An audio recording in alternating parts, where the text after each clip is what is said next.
Put the name here. Okay? If you think paint is harmful, very good.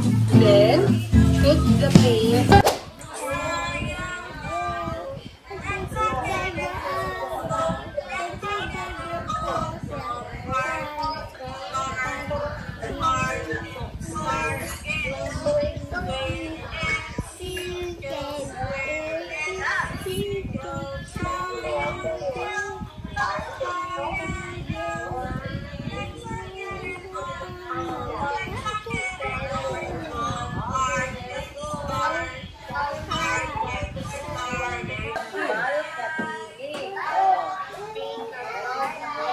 Pilipino pala to. Oh. Yung lahat ng isinulat ninyo hanggang 15, lagyan ng guhit ang kambal katinig sa bawat salita. Itong mga nilalagyan ng head ni teacher na to, yan ang mga kambal katinig. Bubuhin natin ng mga grade 2 Matthew. Bubuhin ng mga grade 2 Matthew. Meron ng guhit kahit kambal katinig. Meron na. Lahat? Okay, tatandaan. So ayan mga amigo, kami magluluto rin mamaya para sa ulam namin, tanghalian. So meron tayo ditong bulaklak ng kalabasa habang sila ay nag-aaral. Ayun. Gagawin namin dito lalagyan namin sa munggo. Sakto sa munggo mga kababayan ko. Ano pag-list niya? Nagutom ka Kian? Naku, nagutom si Kian, nagmerienda na. Oh.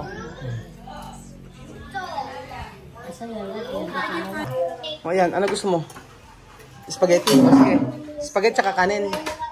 Gusto mo kanin? Ha? Rice. Gusto mo rice? Aros.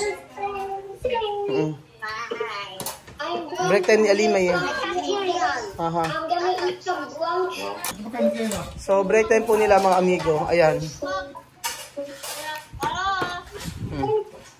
Rice. You want rice? Ha?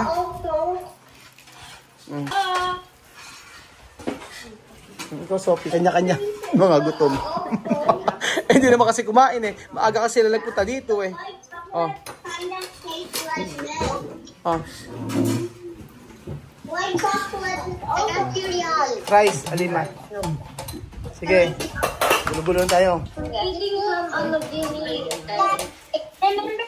Kumain muna.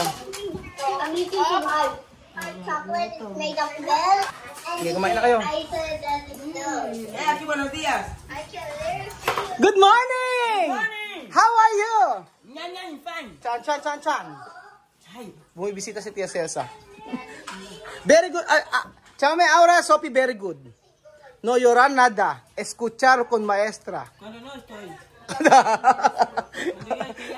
Así. Con su así. Así. Ay, kinig si ano. Comer, kain tayo. Ha? Okay yung spaghetti? Sige, kain na. Talaga naman. With rice, misma ha? Rice.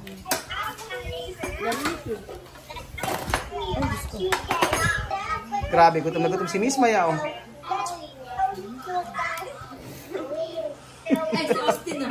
Matindi yung rice ni Miss Ma. Ang maghapon na to. Umagahan. Alima, pagod ka? Ikaw Miss Ma, pagod? Ikaw, Sophie, pagod ka ba? Sophie, pagod? Saan ka na pagod? Ha? Pagod? Saan ka na pagod? Kansada. Saan ka pagod? Klase? Ikaw, Alima, pagod ka? Ay, hindi ka na pagod. Si Misa mukhang pagod na pagod eh, oh. Ha?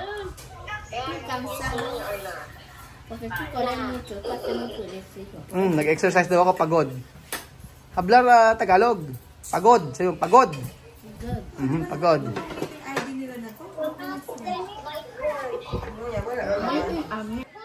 Spaghetti, mas! Nako!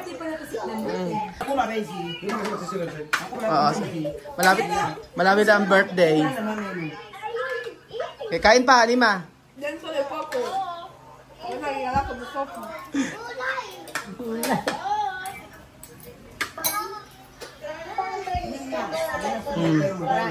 Ubo.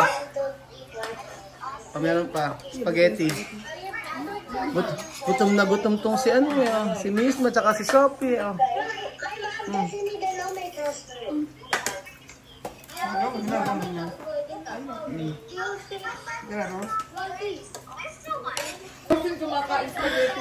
Dati hindi sila. Ngayon nga, dati hindi sila kumakain ng mga longganisa, hindi sila mahilig. Ngayon, ayan, kumakain na sila o kahit matamis yung pagkain. Oo nga, dalawa-dalawa pa, diba? Dati parang ayaw nilang kainin yung mga ganyan-ganyan kasi matamis Ngayon, tingnan nyo. Dalawa-dalawa pa Alima, rice kung rice pa more. Sophie, rice pa more? Rice pa more. Spaghetti. Kaya lima na lang. Hanggang ngayon lang naman yung ano nila. Hanggang ngayon lang yung kanilang online class. Tapos sa Martes, ano na. Sa regular na klase na nila. Sa lima Gusto na nilang spaghetti Jollibee, spaghetti. Iniuulam pa talaga. Si Cesa. Tingin ulam si Cesa. Kero bera ulam ni Chacho me. Pastel. Joke kami. Aquí no querés comer. Solo me comida con los ojos así. No querés comer. Yo como. Inulam yung cake. Rice pa more, Misma. Rice pa?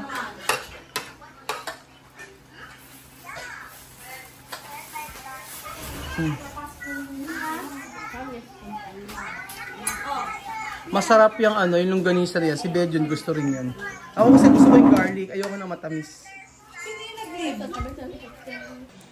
Alam nyo, yung munggo kapag kami ganito, sobrang sarap. Ang ginagawa namin dito, pagkaluto ng munggo, tsaka namin ilalagay, tapos papatayin yung kalan.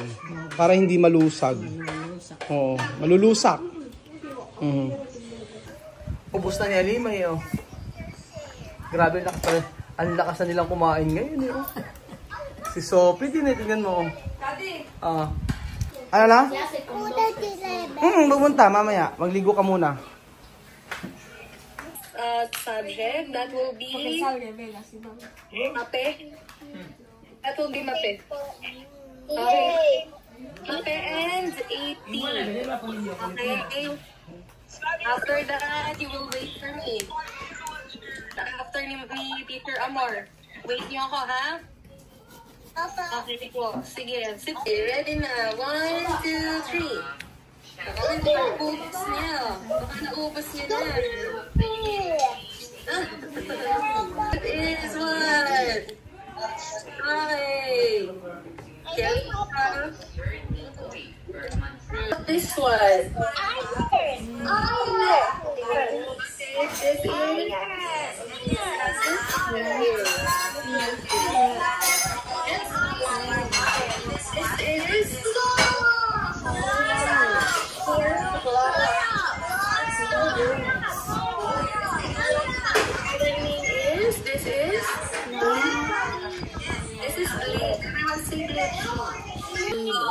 Okay, this is insecticide. Again, do not write any part in it.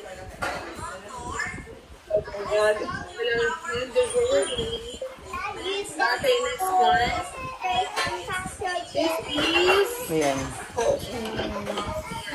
This is okay, this one. Yes, this is okay. Yes, we call them muriatic acid. Okay, this is muriatic acid. This muriatic acid is used for and the sink. Yes. Okay, very good. Now, Okay, for this time, or in this point of time, you will, what? You will need your green notebook and pencil. Okay, so, para esta actividad necesitarás tu cuaderno verde y un lápiz para esta área del grano.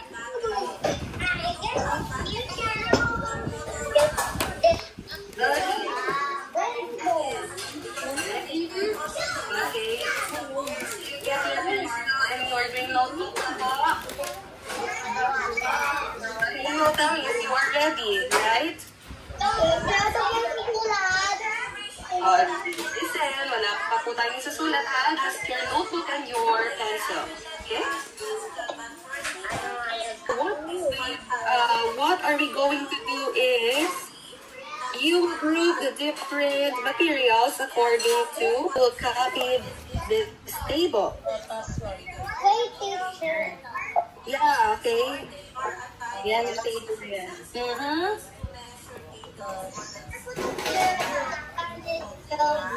Ay nagdo-drawing, hindi nagre-listen. You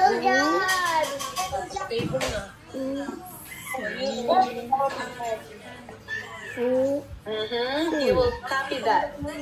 The useful and the harmful.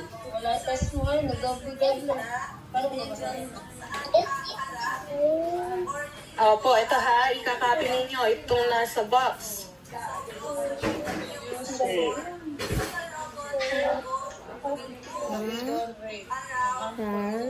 Okay, copy this. Harmful. And then copy this ha, these words.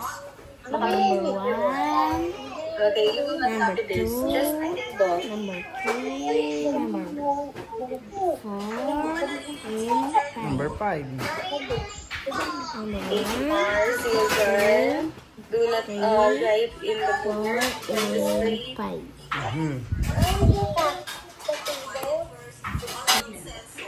Harm, useful, util. Slide. Sabi, no? Util. Harmful, danyar. No? Direction.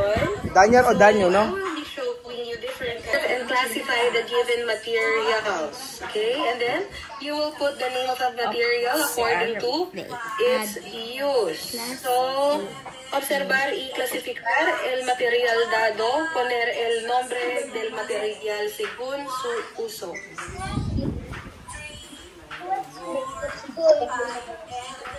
Okay. So, ready na yung pencil and your notebook. So, our first picture will be this, the vinegar or the vinagre. Binagre. Vinegar. Okay, so, Vinagre. ito ang gagawin natin. Okay, what we are going to do is you will tell if the vinegar is used, then put vinegar, okay, vinegar here. It's useful. If you think that the vinegar is harmful, then you will put them in, okay, you will put it in the harmful, okay, so that you will choose between. Okay, what do you think? Is it useful or harmful? Quiet muna, do not tell the answer yet.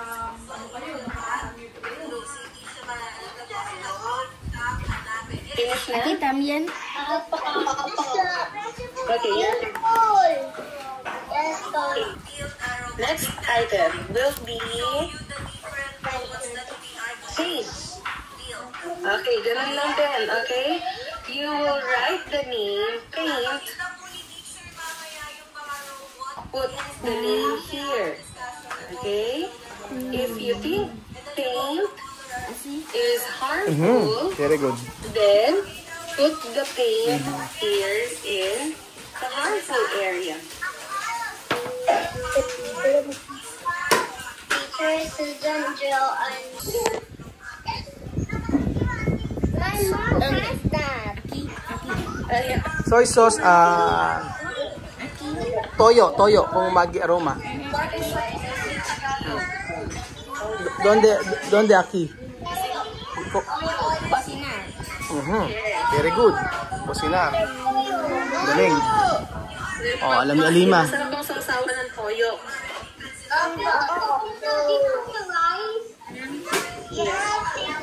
Oh, galing.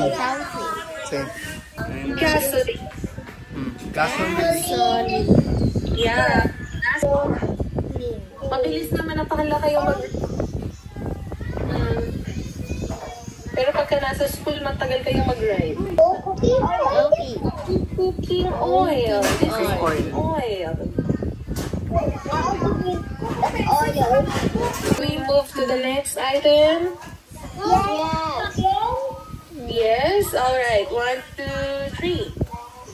This is insecticide.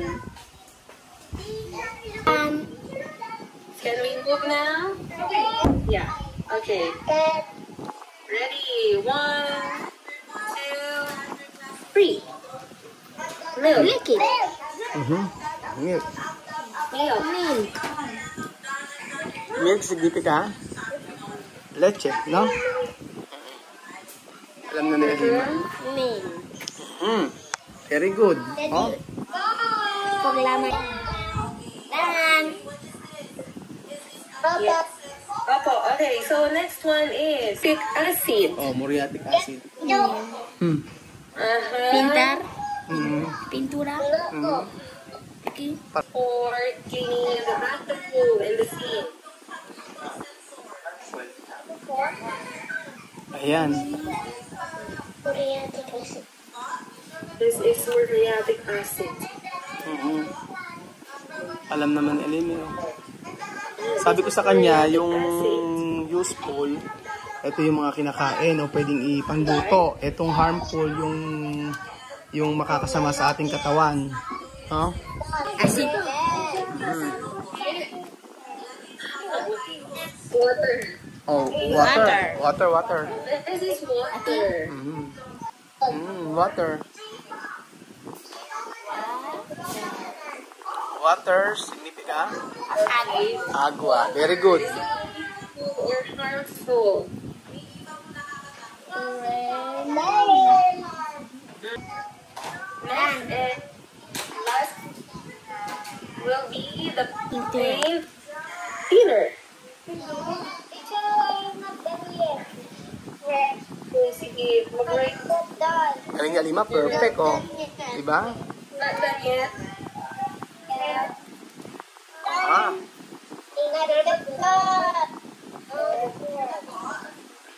very good.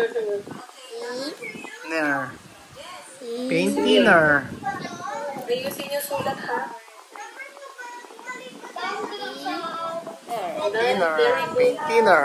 Ah, So, Gusto niya? ready na po. Okay, now you will tell me if this material is useful and harmful. Let's check. Number 1. Vinegar. Is it useful or harmful? So, okay, Useful. very good.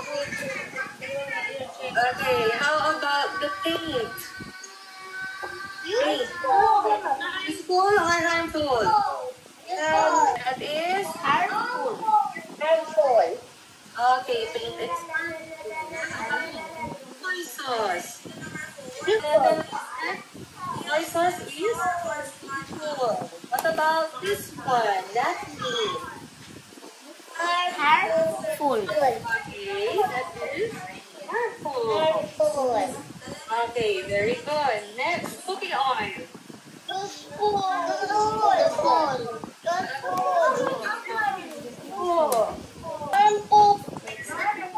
Harmful.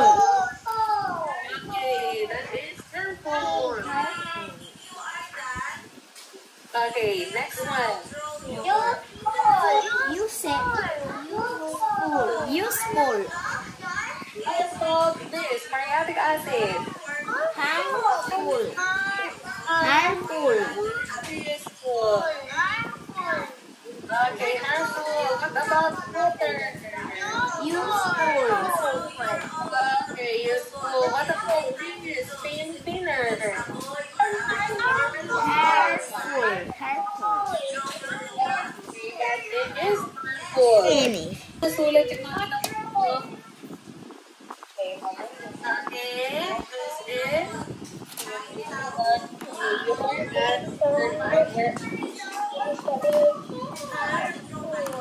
Sulat dyan sa side yung inyong pencils and notebook.